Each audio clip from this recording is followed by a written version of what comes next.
Então, nesta aula, você saberá o que é a força de atrito viscoso, saberá como derivar a equação de atrito viscoso e qual a sua importância para fenômenos meteorológicos de escala sinótica. Então, qualquer fluido está sujeito à fricção interna, o que causa resistência ao escoamento. Essa fricção interna nada mais é do que a viscosidade. E a viscosidade nada mais é do que uma resistência a movimento. Por exemplo, onde é mais fácil uma pessoa ou um objeto se deslocar? Dentro de um fluido muito viscoso, que é a água, por exemplo, ou dentro de um fluido como a atmosfera. A gente vê e sabe que é muito mais fácil o deslocamento acontecer dentro de um fluido menos viscoso. Só para vocês terem ideia de viscosidade, por exemplo, se você tiver um recipiente com leite condensado e o outro recipiente com água, você sabe que é muito mais fácil de girar uma colher no recipiente com água do que no recipiente com leite condensado. Então, essa resistência ao deslocamento tem tudo a ver com viscosidade. Então, viscosidade nada mais é do que resistência ao deslocamento. Então, para a meteorologia, para o interesse da meteorologia, o conceito físico básico a respeito da viscosidade em fluidos pode ser entendido por meio de um simples experimento. Então, aqui, vamos considerar o seguinte. Nós temos duas placas, onde entre essas duas placas nós temos um fluido incompressível. A placa inferior, de área A, ela é fixa, ok? Ela é imóvel, e a placa superior nesse fluido, ela é móvel. Então, é permitido que essa placa se desloque para qualquer uma das direções na horizontal, ou seja, na direção X ou na direção Y. E essas placas, elas estão a uma distância, né, que as separa igual a L. Então, Z igual a 0 aqui e Z igual a L aqui no topo dessa placa. Alguém poderia me dizer o que é um fluido incompressível? É o que tem densidade constante, professor. Isso. Um fluido incompressível é um fluido que tem densidade constante. O que significa isso? Quando você tem uma densidade constante, você pode dizer, por exemplo, que a derivada total de ρdt é igual a zero. Isso significa que qualquer ponto dentro desse fluido, a densidade não vai mudar. E quando você diz que a derivada total da densidade com o tempo é igual a zero, significa também que não há, por exemplo, além de não haver a variação na horizontal, de ponto para ponto, na direção X ou na direção Y, não há também uma variação local dessa densidade com o tempo. A gente vai ver um pouco no assunto que vai vir lá na frente ainda, e a relação entre derivada total e derivada local, que eu não vou falar ainda aqui. Então, a gente tem nesse caso de um fluido incompressível, que a densidade, por ser constante, ela não tem variação total, vamos dizer assim, ela não tem variação no espaço, e ela também não tem uma variação local. Porque se você pegar esse termo aqui, ó, derivada total, com o tempo, isso nada mais é do que, vocês vão ver ainda lá na frente, um termo de advecção, que é o V, escalar, gradiente de ρ. Aí tem mais um termo aqui, variação local, dρ, dt. Então, ela não varia a densidade localmente, dρ de ρ, dρ de t igual a zero, V escalar gradiente de ρ igual a zero. Porque quando você abre esse cara aqui, dá só um exemplo em uma direção. Isso aqui vai ficar U, dρ de ρ, dρ de x. Então, não existe variação de densidade, por exemplo, na direção x, então esse cara aqui é igual a zero.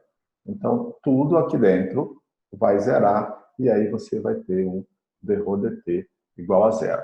Então, esse fluido que está dentro dessa placa, que está entre as duas placas, ele é um fluido incompressível. Então, dito isso, a gente vai falar aqui o seguinte. Então, aplicada uma força tangencial paralela à placa, essa placa vai se deslocar com uma velocidade u qualquer, tá? Com uma velocidade u aqui, u constante. Então, o que é essa força tangencial? Essa força tangencial, ela foi aplicada paralelo à área da placa.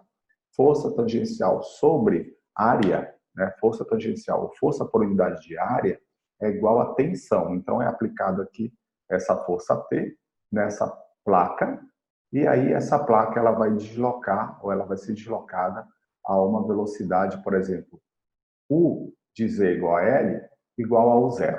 Eu apliquei uma força, essa placa vai se deslocar porque o fluido ele vai até provocar alguma resistência a esse deslocamento, mas essa força ela vai superar essa resistência e a placa vai se deslocar com velocidade que eu vou chamar de U0.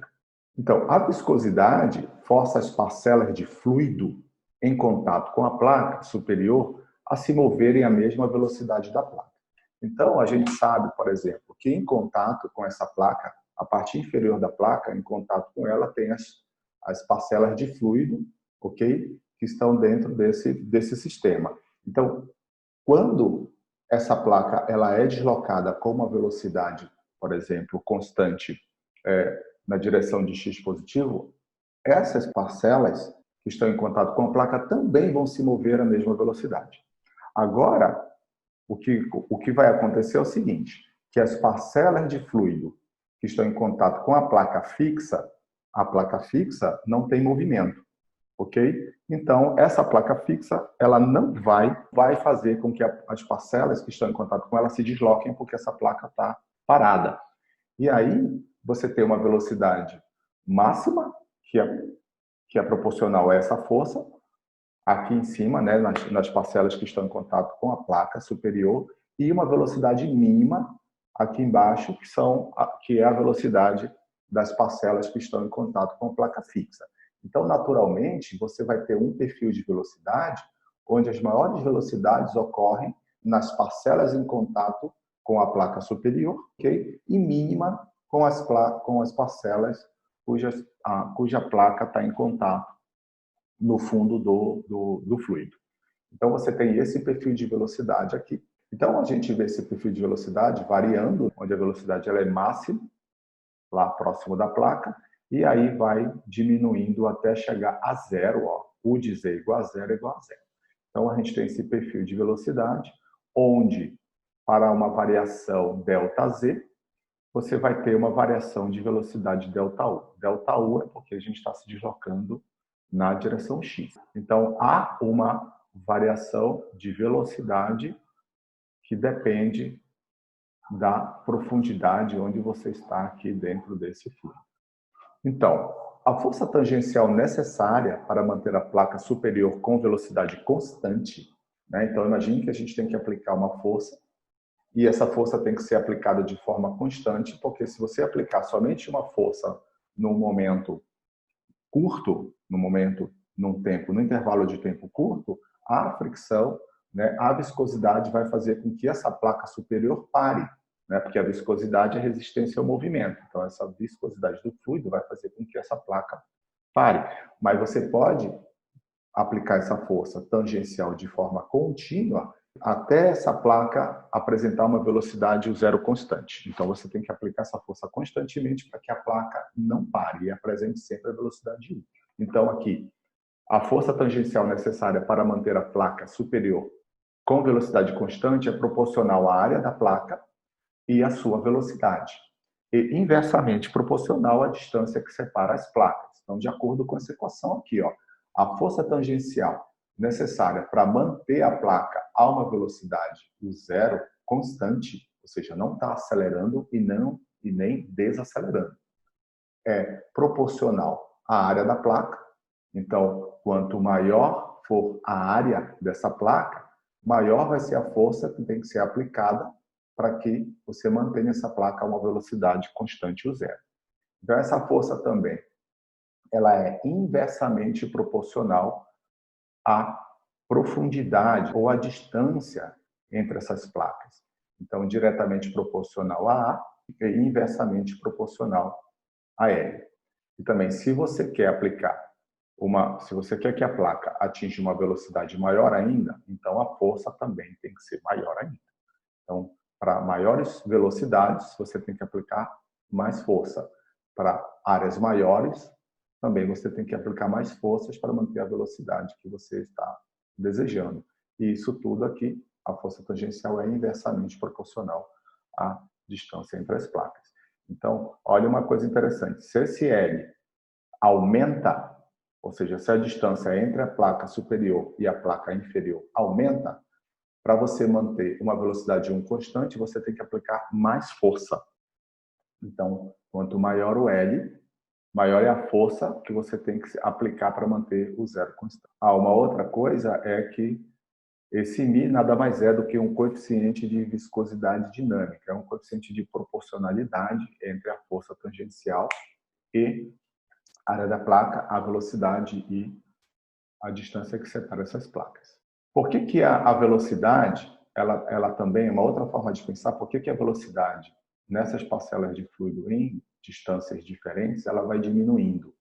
Você vai é aplicada uma força tangencial nessa placa, essa placa vai atingir uma velocidade constante aqui, tá? E aí, veja aqui, quando você vai para um outro nível, esse L aqui, ele vai diminuir, ó.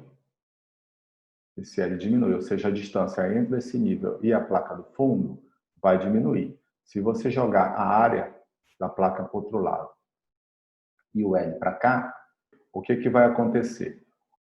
Aqui, para a velocidade. Ó. Se você quer saber a velocidade, vamos pegar o U, 0, vai ser igual a FT, L, tudo isso dividido por A. Quando esse L diminui, você saiu daqui, ó, e veio aqui para baixo. Então, a distância daqui para cá agora é menor do que a distância da placa para a placa fixa.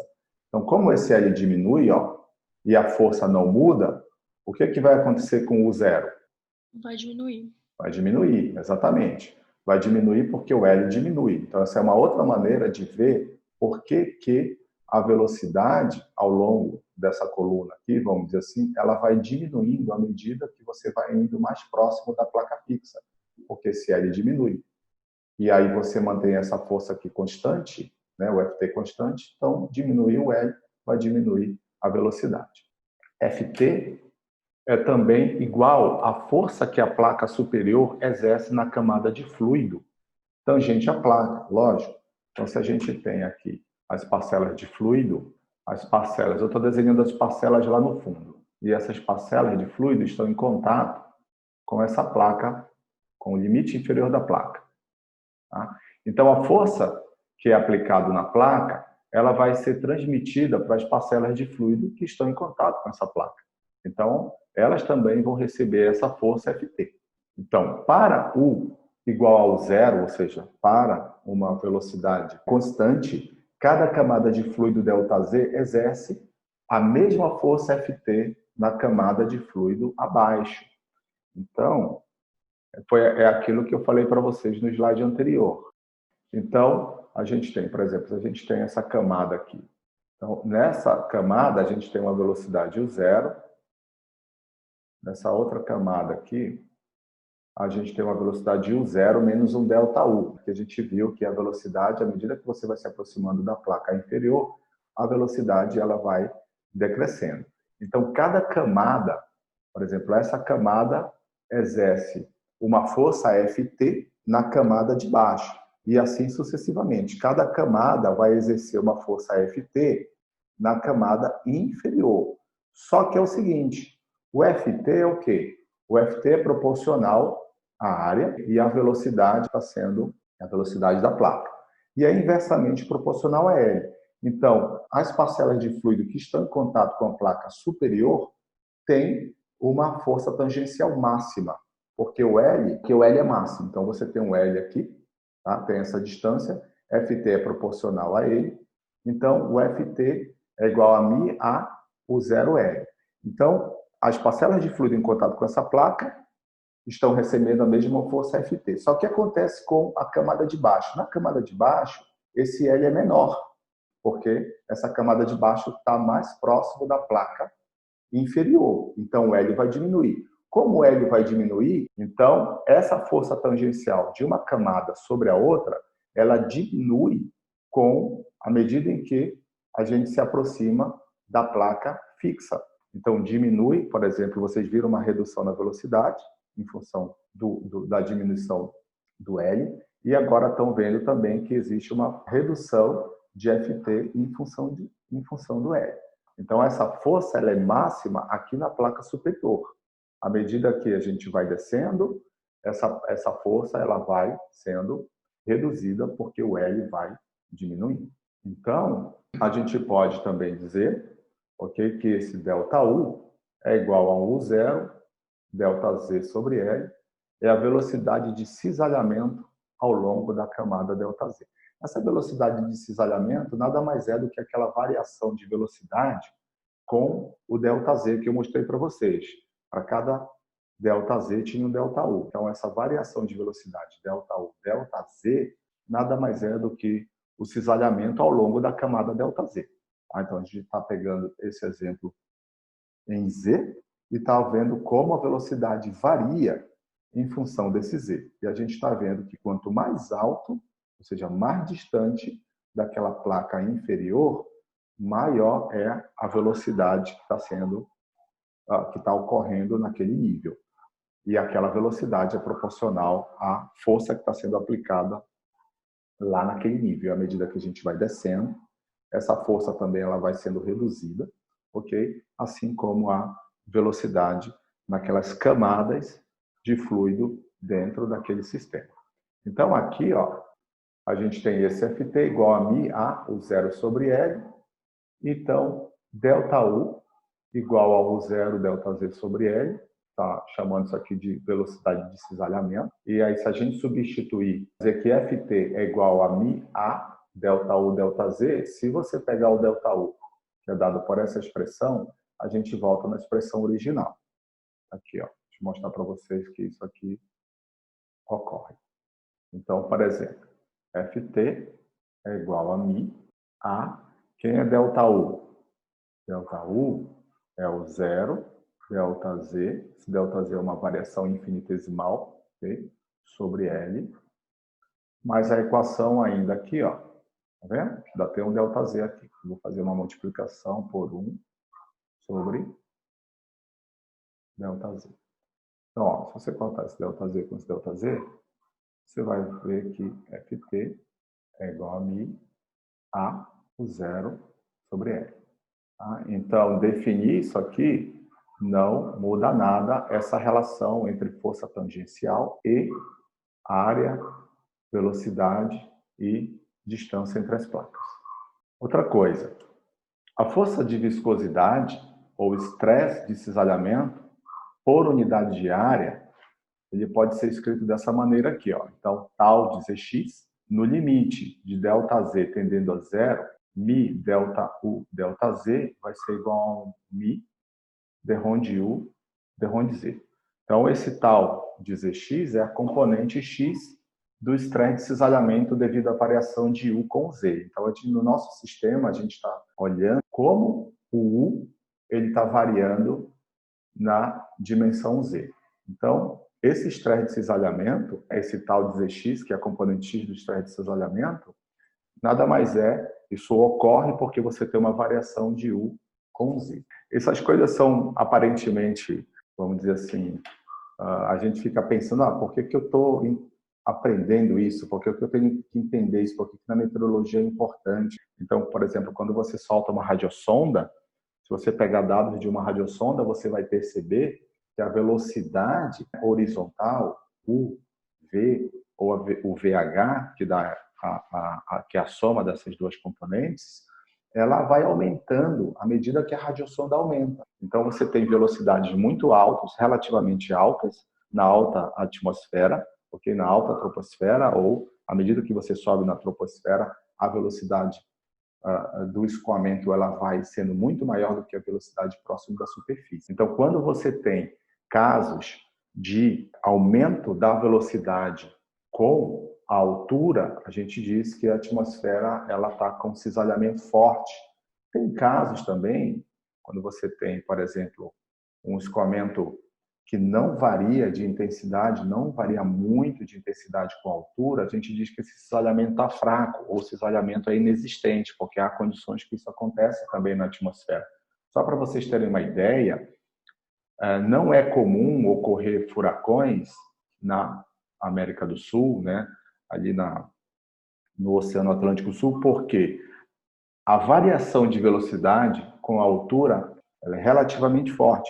Então, o cisalhamento é intenso sobre esse oceano. E um furacão, ele precisa para ele se formar, para aquelas paredes do furacão se manterem, o cisalhamento vertical tem que ser fraco, o que acontece ali no Atlântico tropical equatorial, né? Atlântico tropical norte, a parte equatorial ali. Então, o cisalhamento ali, climatologicamente, ele é fraco.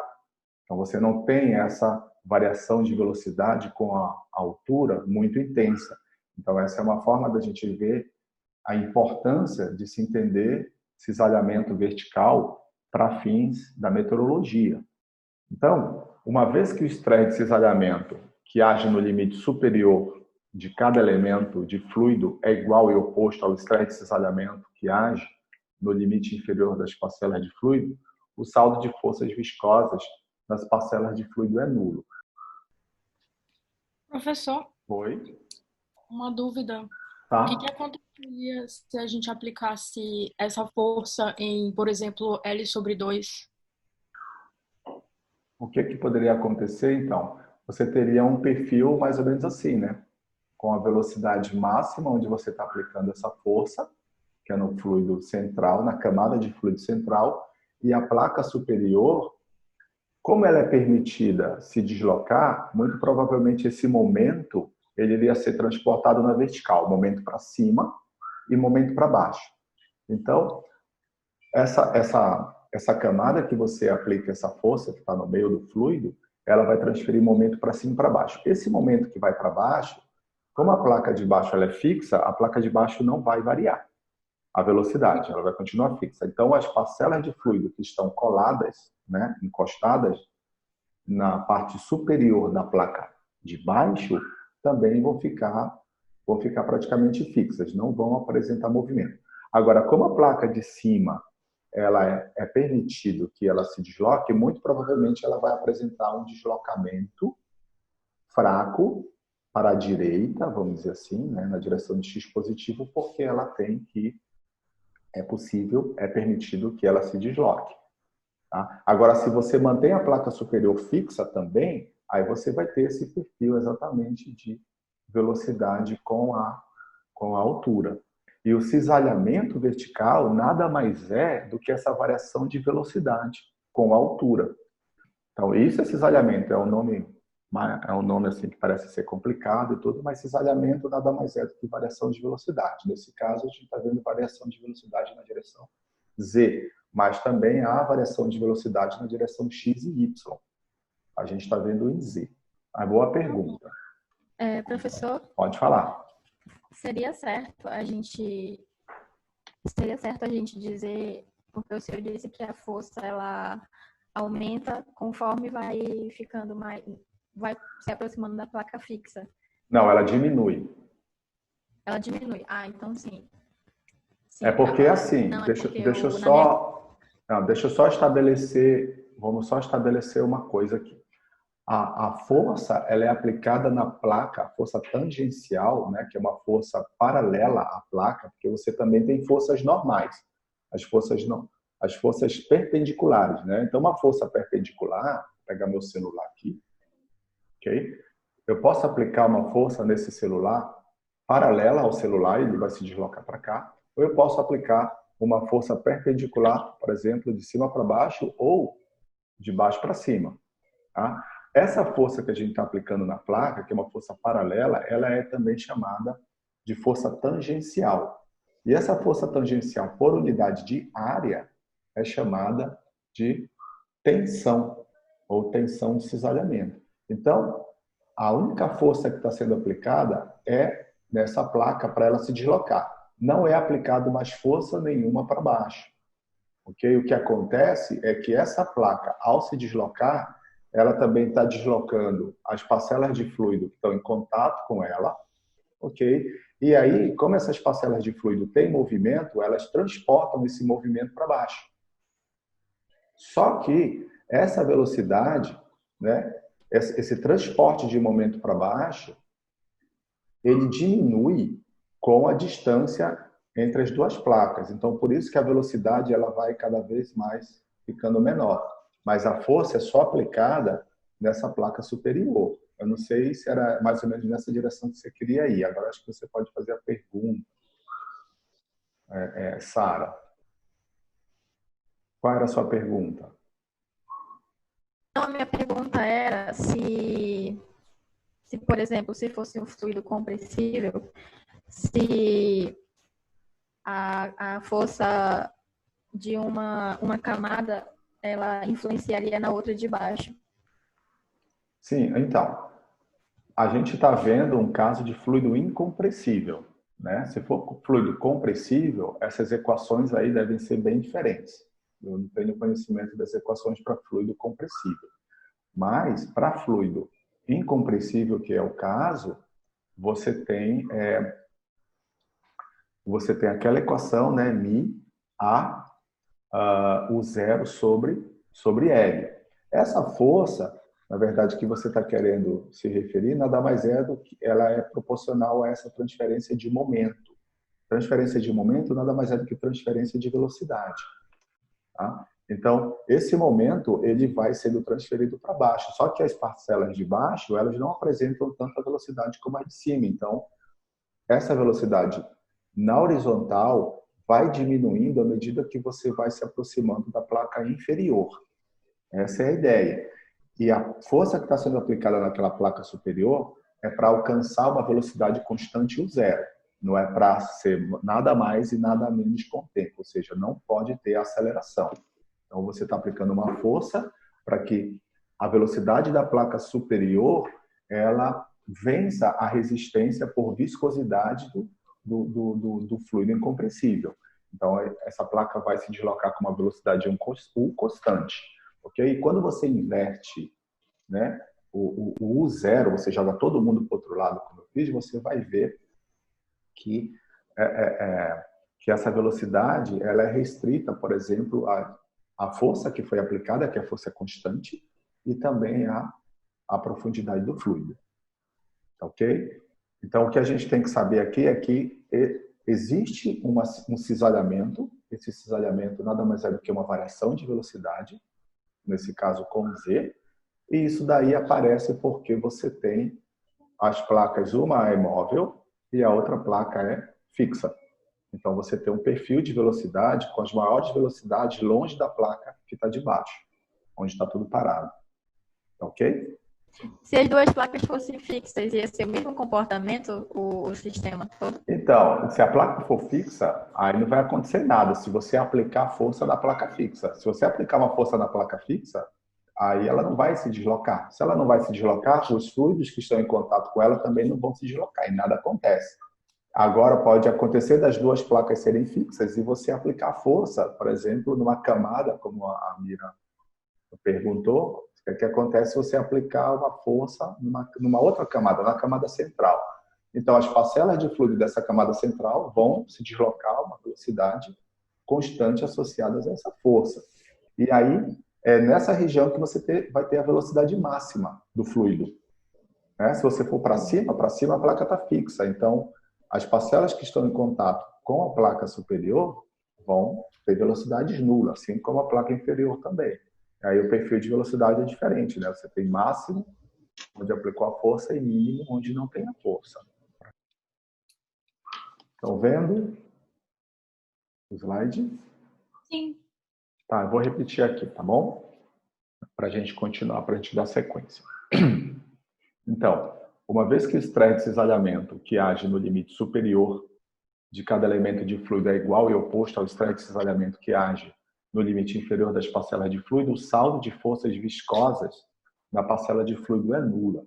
Está querendo dizer o seguinte, então, se você tem uma parcela de fluido, você tem, por exemplo, um estresse de cisalhamento que atua nessa direção, e aí você tem força viscosa na outra direção, né? Porque a força viscosa, ela nada mais é do que resistência ao movimento. Então, aplicando uma força nessa direção, e daí você vai ter uma tensão de cisalhamento, você vai ter, na verdade, uma força viscosa nessa direção aqui na parcela de fluido. Então, a força, essas duas forças aqui, elas se cancelam, e a parcela de fluido, ela tem esse saldo de forças viscosas nas parcelas de fluido é nulo. Então, a força viscosa que atua numa direção é oposta à que atua na outra direção. É isso que ele quis dizer. E aí, para o caso mais geral de um escoamento bidimensional com cisalhamento em um fluido incompressível, é possível calcular as forças viscosas a partir de um elemento de volume centrado na origem. Então, a gente está usando aquele nosso volume de controle, que eu já falei para vocês o que é, de dimensões ΔX, ΔY, ΔZ, dimensões infinitesimais. E aqui a gente vai considerar uma tensão de cisalhamento no centro e ver o que acontece nas superfícies superior e inferior desse elemento de fluido, para entendermos, né, como é a cara da equação das forças viscosas que atuam dentro de um elemento de volume, e depois a gente pode generalizar isso para a atmosfera.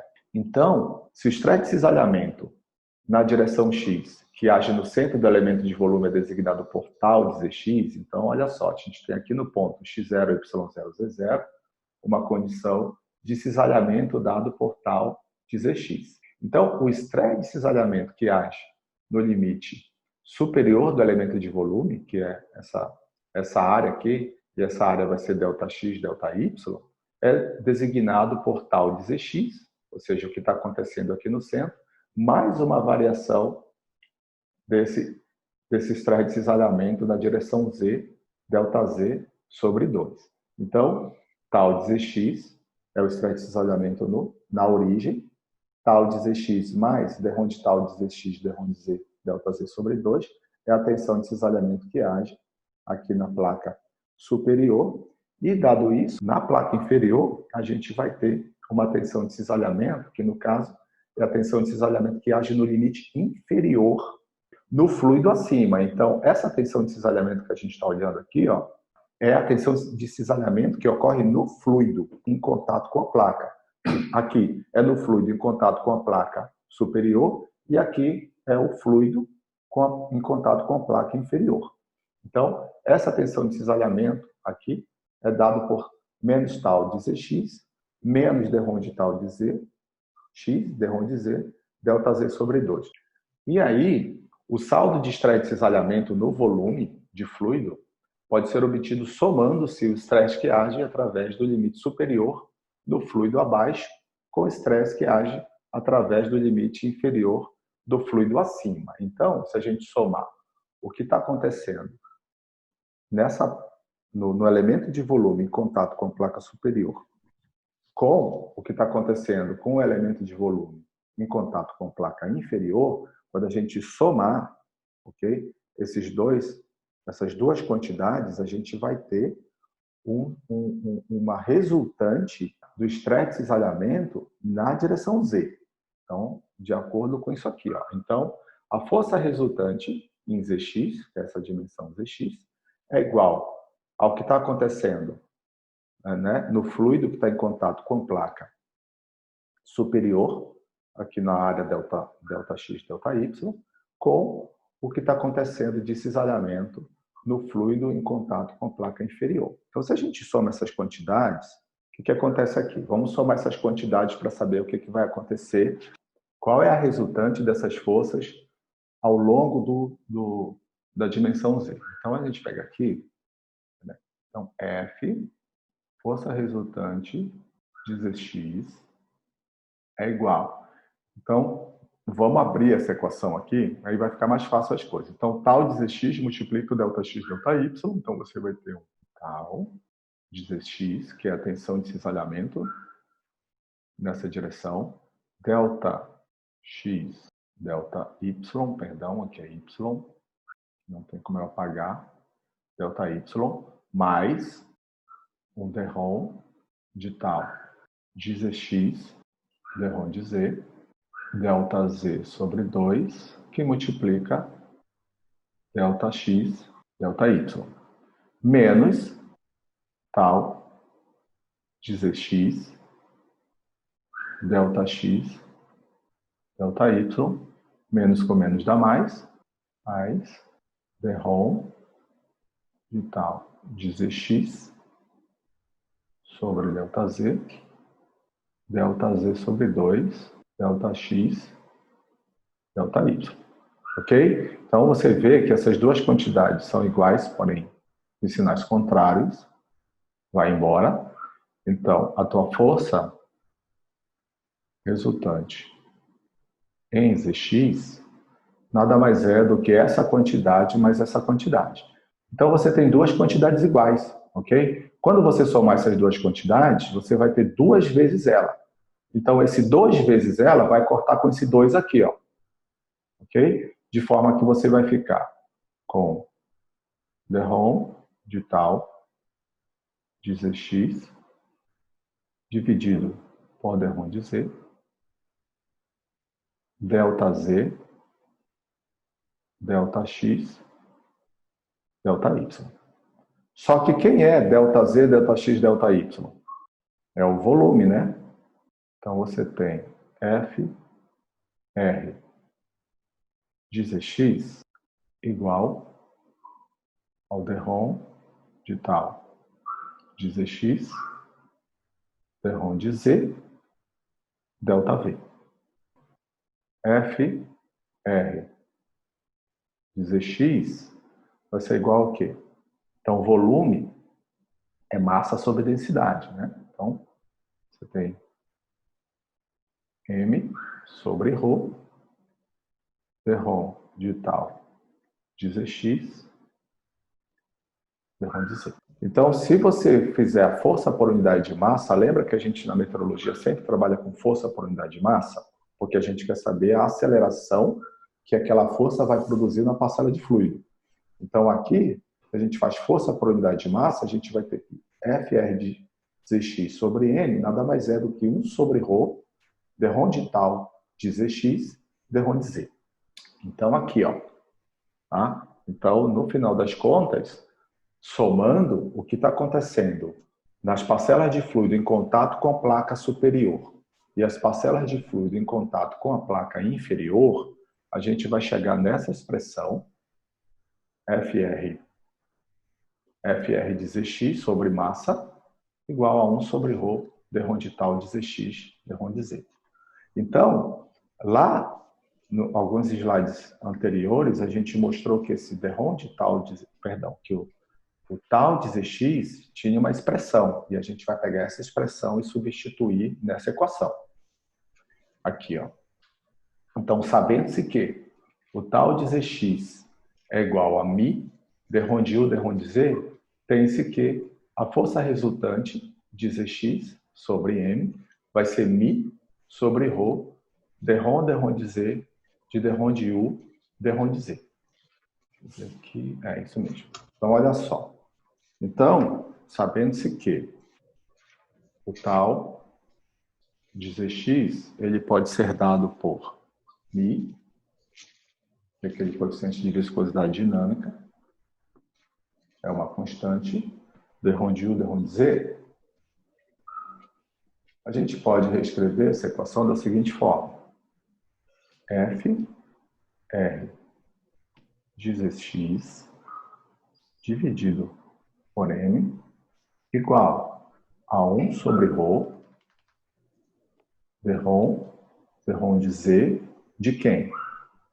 Derrom de Z do tal de Zx. Só que quem é tal de Zx? É μ, derrom de U, derrom de Z. Isso aqui é a derivada, né? Isso aqui é uma derivada. Derivada desse produto aqui em relação a Z. Só que o μ é constante. Como o μ é constante, ele sai daqui, aí você vai ter alguma coisa desse tipo. μ sobre ρ. Aí sobrou o U e o Z aqui. Aí vai dar um dρ quadrado de U, derivando duas vezes, né?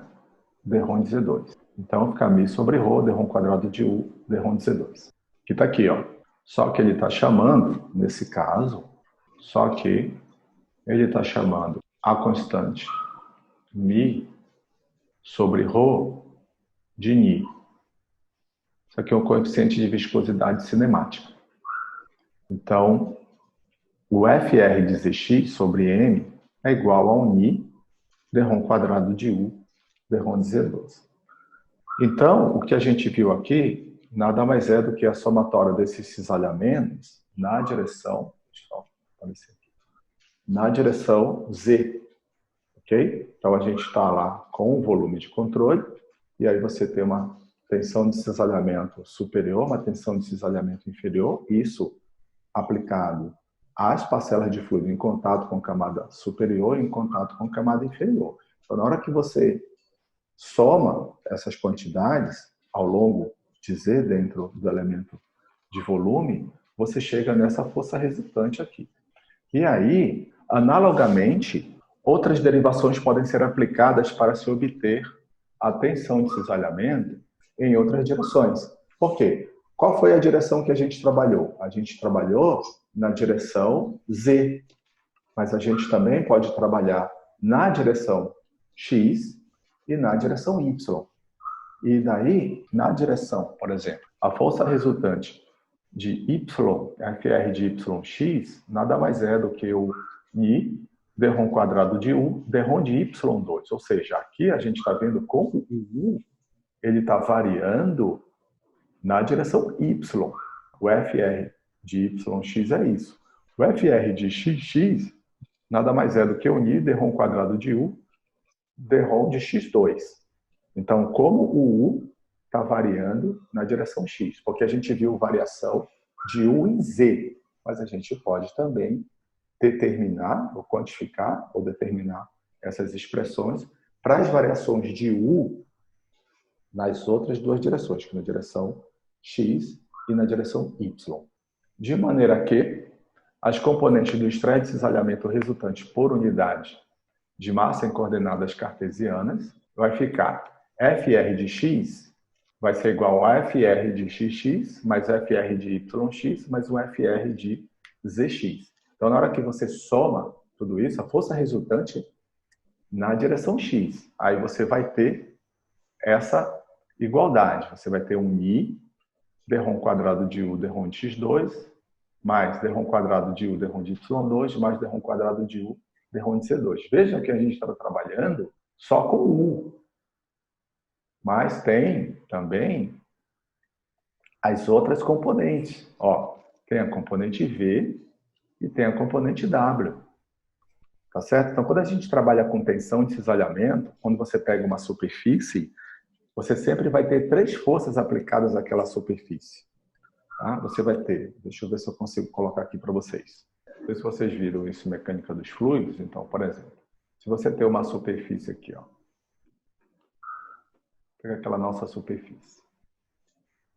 Quando eu trabalho assim com tensores, vamos dizer assim, com forças tangenciais, você tem uma força, você pode ter uma força nessa direção, que é na direção X, você pode ter uma força na direção Y, você pode ter uma força na direção Z.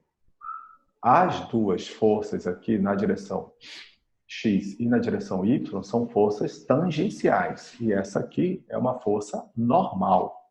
Isso aqui são tensores. Nesse caso aqui, essas forças na horizontal, paralelas à placa, são forças tangenciais. Então, isso aqui é, por exemplo, F de X, aqui Fy e aqui Fz. Quando você pega uma outra placa aqui, ó, e vem para cá, você pode ter uma força agindo na direção Z, uma força agindo na direção Y, e uma força agindo na direção Z. Aqui, ó, Y, e aqui, perdão, aqui é Z, aqui é Y, aqui é X. Tá? Então, quando se trabalha com tensores, né, que é o caso dessas forças viscosas, vamos dizer assim, você sempre tem essas forças, você sempre vai ter numa placa duas forças paralelas ou duas forças tangenciais e uma força que é normal. Nesse caso, a força normal aqui é X. Ok? A mesma coisa pode acontecer em outras placas. Dependendo de onde você esteja trabalhando suas forças, você vai ter essas forças normais. Essa normal e sempre duas tangenciais e uma normal. Então, para a gente ver como a força de atrito viscoso ela pode ser importante para nós entendermos alguns movimentos que ocorrem na atmosfera, eu vou mostrar para vocês aqui um exemplo.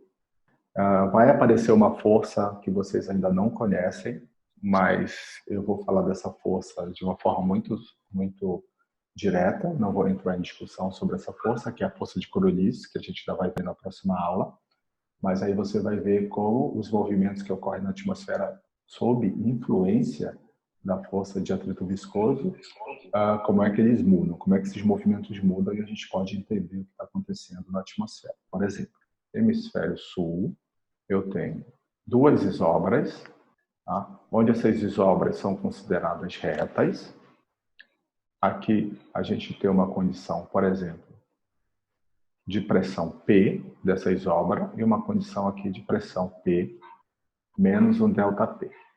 Então, nesse ponto aqui, ó, se eu considero que a minha baixa pressão está para cá, aqui é X, aqui é Y, então a gente está vendo isso aqui na horizontal. Então, a gente tem um vetor velocidade que representa o deslocamento do fluido nessa direção.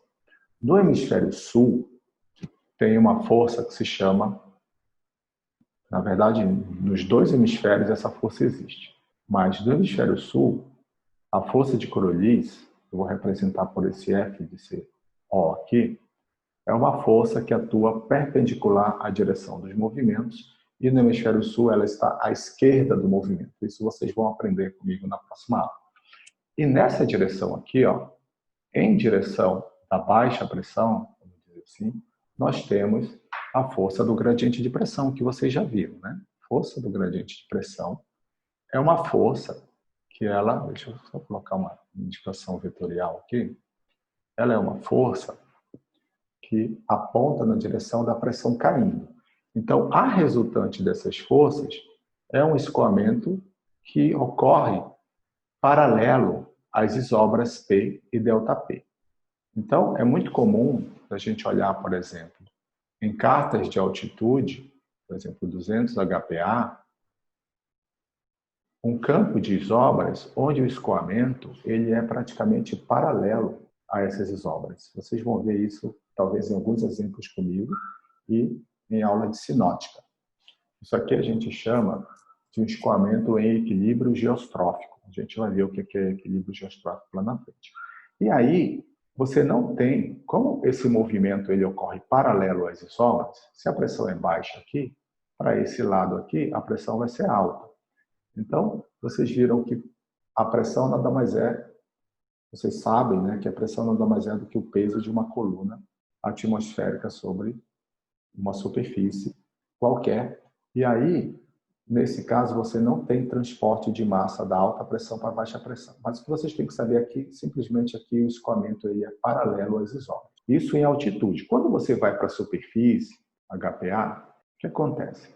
Você tem sistemas como representar aqui por essas isóbaras, no sentido aqui circular, nem sempre é assim, mas aqui para facilitar o nosso entendimento.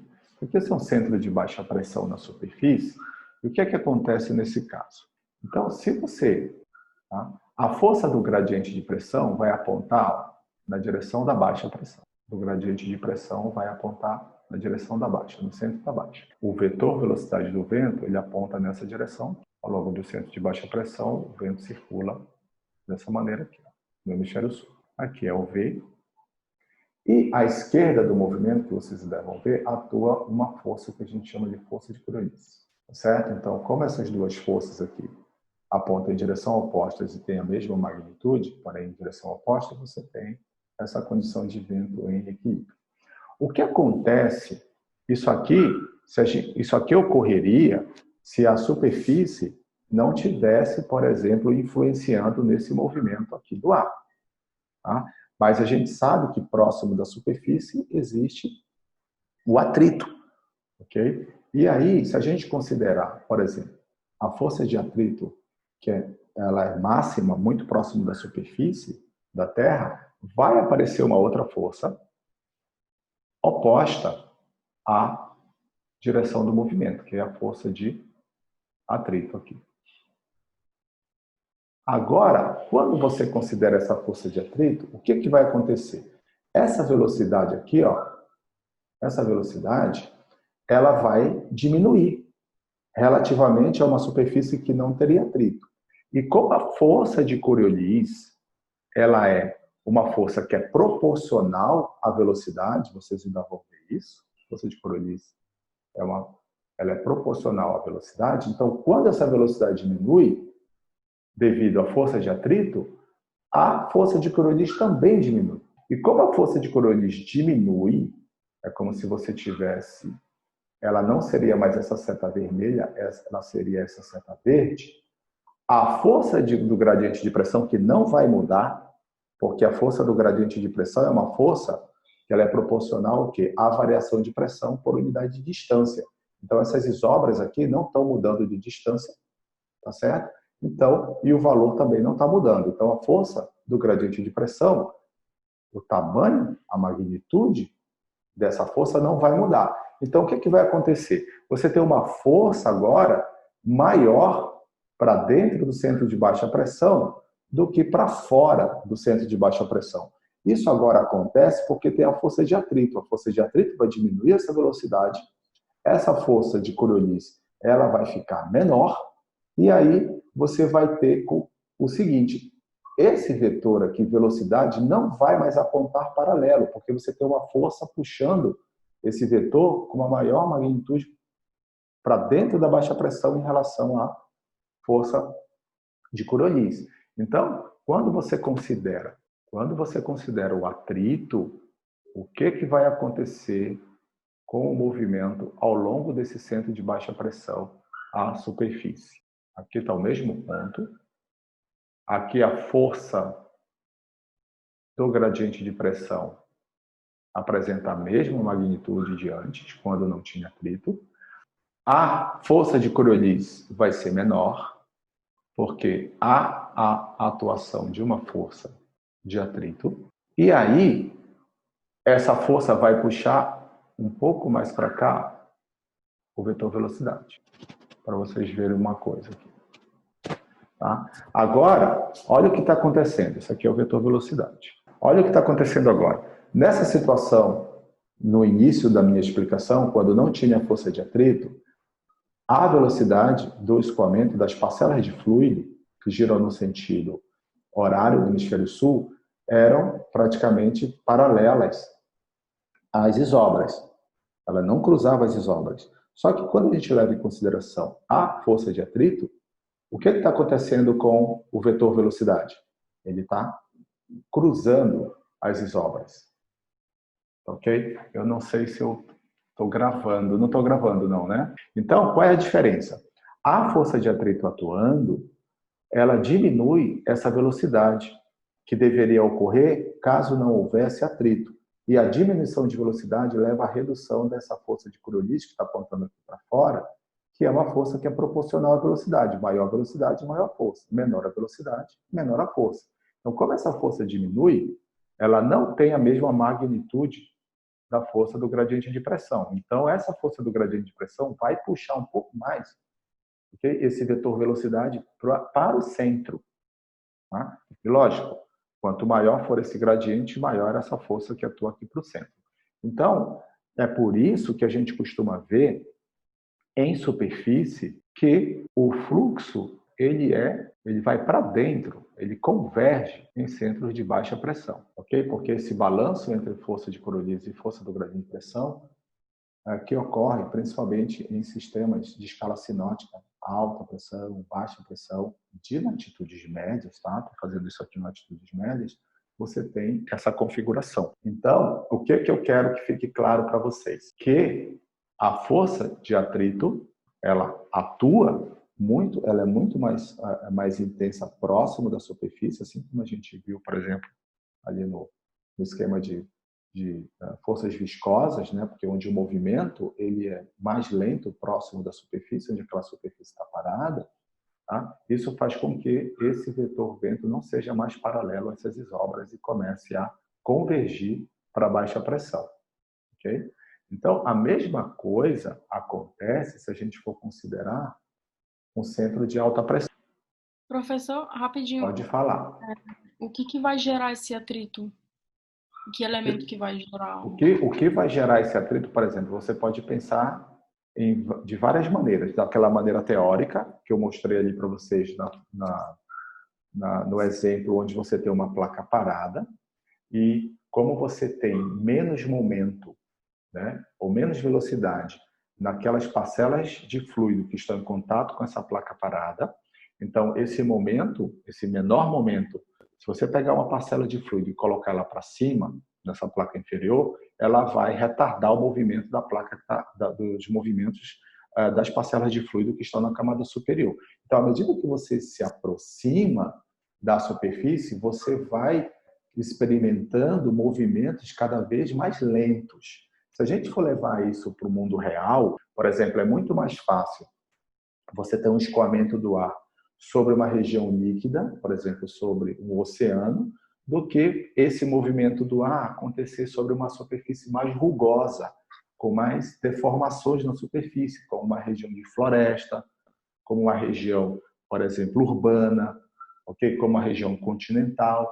Então, essa rugosidade da superfície é que produz movimentos mais turbulentos, né? Vocês vão ver isso, eu acredito que em meteorologia, micrometeorologia, onde vocês vão perceber que os movimentos acima da camada limite são movimentos mais laminares, são movimentos mais paralelos. À medida que você entra na camada limite, esse escoamento vai ficando cada vez mais turbulento, porque os fluxos vão mudando. Eu não quero entrar nessa discussão de fluxo, mas o que você tem que imaginar é que quanto maior for, quanto mais próximo você tiver de uma superfície, maior vai ser esse atrito. É isso que você tem que colocar na cabeça inicialmente. Agora, os detalhes com relação a fluxos de momento, fluxo de calor sensível, fluxo de calor latente, tudo que impacta, movimentos verticais ascendentes, convecção mais próximo dentro da camada limite, isso você vai ver com mais detalhes dentro de micrometeorologia. Professor? Pode falar. Eu tenho uma dúvida. Quando as linhas de velocidade cruzam as isóbaras, isso não quer dizer que o vento está mais intenso, né? Porque o que caracteriza o vento é o gradiente de pressão. Quando as linhas de velocidade elas cruzam as isóbaras, isso quer dizer que o vento fica mais intenso ou não tem nada a ver? O que define a intensidade do vento é o gradiente de pressão. Então, né? quando você tem, por exemplo, só a força do gradiente de pressão atuando, é uma excelente pergunta, tá? Quando você tem só a força do gradiente de pressão atuando, vamos aqui. Então, olha só, vamos considerar, por exemplo, um ponto A, onde a pressão é aproximadamente 1000 milibares, e um ponto B, onde a pressão vale aproximadamente 990 milibares ou HPA. E a distância entre o ponto A e o ponto B é da ordem de 1000 quilômetros. Ok? Se você pegar um ponto aqui no centro, para onde vai apontar a força do gradiente de pressão? Para o lado A ou para o lado B? A força do gradiente de pressão. Para o lado B. Isso. Então, aqui você vai ter um vetor força do gradiente de pressão. E a força do gradiente de pressão, né, é igual, nesse caso, 1 sobre ρ, módulo da força do gradiente de pressão, 1 sobre ρ, ΔP, ΔX. Tá? Então, esse ΔX é 1000 km, e essa variação de pressão entre o ponto A e o ponto B é da ordem de, nesse caso, vai ser menos 10 milibares, né? Porque você está andando na direção X, e à medida que você anda na direção X, a pressão vai caindo. Então, você tem uma variação de menos 10 milibares em 1000 quilômetros. Até aí tudo bem. Então, essa força do gradiente de pressão vai produzir o movimento. E esse movimento, ou a velocidade, vai ser proporcional a essa força. Até aí tudo bem, né? Então, quando você não tem outras forças atuando, se você tiver uma condição só de força do gradiente de pressão, você vai ter essa condição aqui. Agora imagine que a gente coloque força de atrito no meio, e a força de atrito é uma força de resistência ao movimento. Então, ela atua na direção oposta à força de atrito, ao movimento que se dá nessa direção. Nesse caso, você teria uma velocidade menor. Por quê? Porque quando você faz a somatória de forças aqui, você vai ter uma condição de velocidade final proporcional à resultante dessas duas forças. Então, quando a força de atrito entra na jogada, entra aqui no sistema, essa força, na verdade, essa velocidade, esse movimento vai ser proporcional à resultante dessas duas forças e vai ser menor. Entendeu? Sim. A mesma coisa acontece aqui, ó. Nessa situação de velocidade, onde essa velocidade é proporcional a essas duas forças, ok? Não tinha força de atrito, esse vetor velocidade aqui, ele tem um tamanho qualquer. Quando você coloca a força de atrito, tá certo? Essa velocidade vai ser reduzida. Então, quando está cruzando as isobras, essa velocidade aqui é relativamente menor a essa velocidade aqui que não cruza as isobras, porque onde está cruzando as isobras, eu estou considerando que tem força de atrito, que é uma força que se opõe ao movimento do ar. E aqui, quando não tem o F de AT, uma condição que não tinha o F de AT, você tinha uma magnitude de velocidade, do vetor velocidade, maior. Tá entendido? Sim, então quer dizer que mais força de atrito não implica em maior velocidade, né? Não, na verdade é o contrário, né? Quanto maior for a força de atrito, implica em menor velocidade. Força de atrito vai implicar em menor velocidade. Aqui, vamos pegar um outro exemplo para a gente finalizar. Por exemplo, se a gente tem alta pressão, hemisfério sul, a alta pressão gira no sentido anti-horário. Se a gente tem um ponto aqui, ó, no sistema de alta pressão, a força do gradiente de pressão ela é proporcional ao valor de pressão, né? A diferença de pressão entre uma distância qualquer entre as isobras. Então, você tem aqui a força do gradiente de pressão. A gente viu que na baixa, né, o vento converge. Vamos ver o que vai acontecer na alta. E à esquerda do movimento, você teria a força de Coriolis, que vocês ainda vão saber o que é na próxima aula. Então, o escoamento seria paralelo às isobras, num caso como esse, caso não houvesse força de atrito viscoso, porque essas duas forças estão em balanço, tá? E esse vento aqui é um vento resultante desse balanço. Só que agora vamos pegar uma condição onde a força de atrito existe. Então, a força de atrito apontaria oposta ao movimento. Essa velocidade aqui diminuiria por conta da força de atrito. Você teria esse V, vou chamar de V'. E aí, como esse V' diminui, essa força de Coriolis, que é proporcional ao V' também diminui. Aí a força do gradiente de pressão seria maior do que a força de Coriolis. E o que ela iria fazer com esse V'? Ele iria entrar na direção da alta ou ir contra a alta, ou ir para fora da alta. O que aconteceria com o V'? O V' não seria mais paralelo às isobras. O que aconteceria com o vetor V'? Ele iria divergir, ele iria para cá, porque você tem uma força de atrito, de gradiente de pressão, que é maior do que a força de Coriolis que atua à esquerda do movimento. Você teria uma força de Coriolis para cá, atuando à esquerda do movimento, e aqui a força de atrito. Aqui é esse seu velhinho. Então, na alta, ele iria cruzar as isóbaras, ou seja, a gente chama de, nesse caso, ele iria divergir, ele não iria convergir para dentro do centro de alta pressão, ele ia para fora do centro de alta pressão, que é diferente do que acontece aqui, ó, na baixa pressão, onde ele converge, ele vem para dentro da alta pressão devido à força de atrito. Nesse caso aqui, a gente pode até chamar de força de atrito viscoso. Agora vocês conseguem entender uma condição, por exemplo, de vento em altitude, o vento paralelo às isóbaras, vento paralelo escoando paralelo às isóbaras, onde, nesse caso aqui, é um caso de escoamento no hemisfério norte. Tá? A força de Coriolis, ela aponta à direita do movimento no hemisfério norte, aqui é a força do gradiente de pressão, e esse escoamento aqui ele é paralelo às isóbaras, porque é um escoamento que acontece em altitude, em altos níveis, onde a força de atrito, vamos dizer assim, a força de atrito viscoso, ela é mais fraca, né? E aí, em relação relativamente ao que está acontecendo lá na superfície.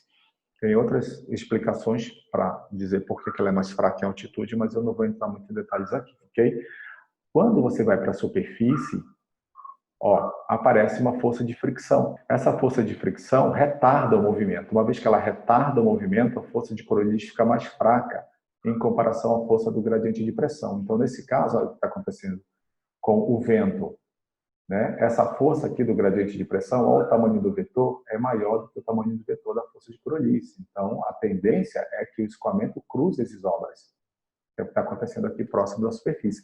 E próximo da superfície é o que acontece. Se você entrar naquele site Windy e pegar um campo de baixa pressão ou baixa ou alta pressão na superfície e olhar o campo do vento circulando, você vai ver que na baixa o vento tende a entrar, né, a convergir para o centro de baixa pressão e a divergir para o centro de alta pressão numa condição de anticiclone, independentemente de hemisfério.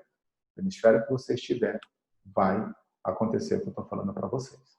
Então, eu gostaria de dizer que nesta aula você entendeu o que é a força de atrito viscoso, como derivar a equação da força de atrito viscoso e viu a importância para